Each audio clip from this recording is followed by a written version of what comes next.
The advocates for Fire Service-Based EMS Coalition believe that fire service-based EMS systems are strategically positioned to deliver pre-hospital emergency medical services that incorporate time-critical response and effective patient care. Fire service-based EMS emphasizes responder safety, competent and compassionate workers, and cost-effective operations.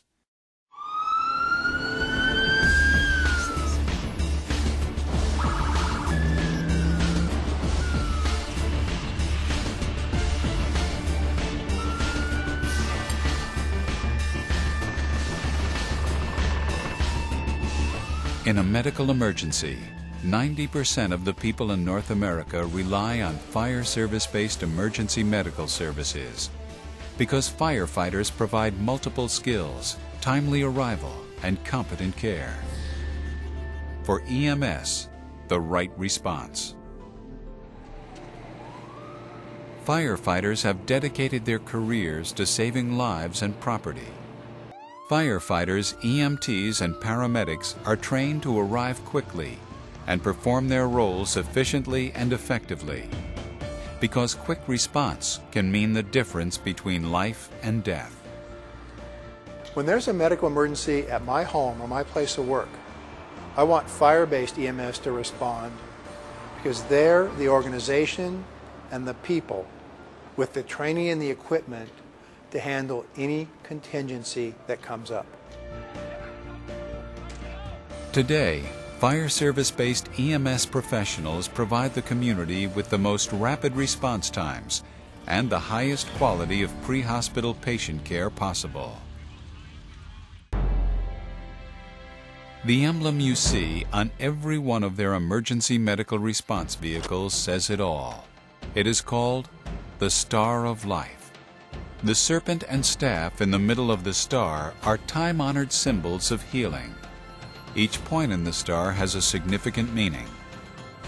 Detection, reporting, response, on-scene care, care in transit, and transfer to definitive care.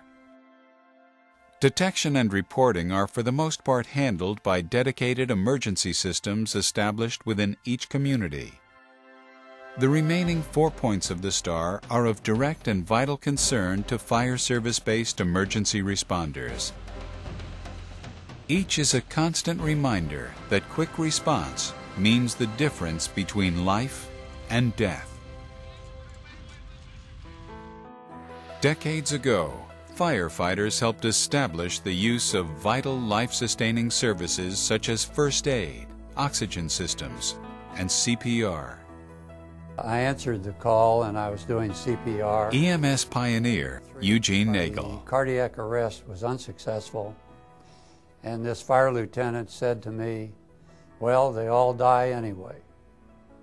And at that time, 1963, in the hospital, we would occasionally have a success with a cardiac arrest. And when he said they all die outside in the street, I said there has to be some reason.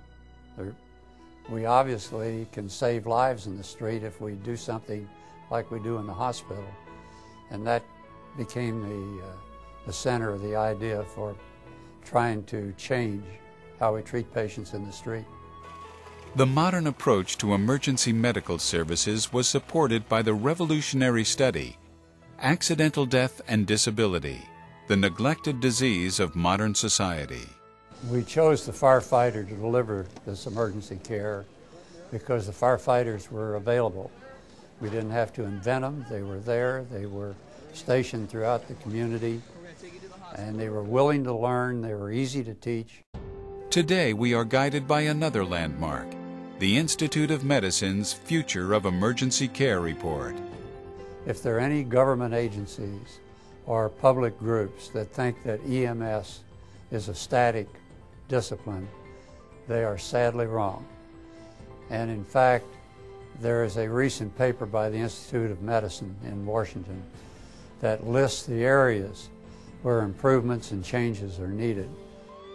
The IOM's recommendations envision a 21st century emergency care system where care is seamless between all points on the Star of Life accountable, and able to perform well both day to day and in times of disaster.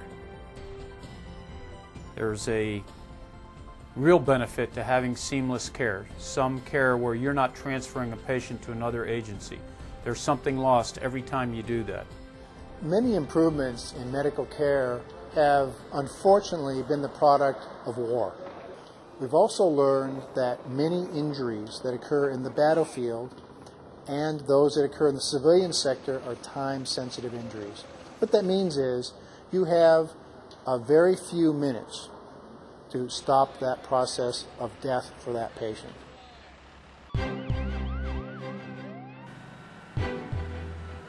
Fire service-based responders are professionally trained to operate within the time-critical windows common to both medical emergencies and fires. A structure fire must be attacked within 8 to 10 minutes after ignition. Firefighters are usually on the scene within 3.5 to 4.5 minutes. In cardiac arrest, brain death typically occurs within 8 to 10 minutes. The time between cessation of the heartbeat and initiation of CPR, defibrillation, and advanced cardiac life support determines the patient's chances for survival. For the treatment of heart attack victims, medical experts, including the American Heart Association, recommend response times of less than 5 minutes. Fire service-based EMS professionals regularly meet such response times. Documented survival rates for cardiac arrest patients are markedly higher for patients served by cross-trained, multi-role firefighters than for those victims served by providers in non-fire service-based systems. For the public, it means you dial one number, 911, and no matter what your emergency, you get the fire department. And the fire department is equipped and trained to handle that emergency, whether it's a fire, an EMS call, or anything else. We are naturally deployed in virtually every community in this country, in every neighborhood in this country. Fire departments are deployed for rapid response. And if emergency response isn't fast, it's not emergency response. You know, we're not going to get any awards for same-day service. It has to be fast or it's not emergency. Response time is also key in cases of traumatic injury.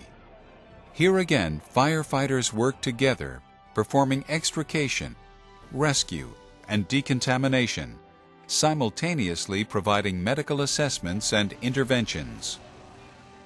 Fire-based EMS puts the best things together with various disciplines needed in the community.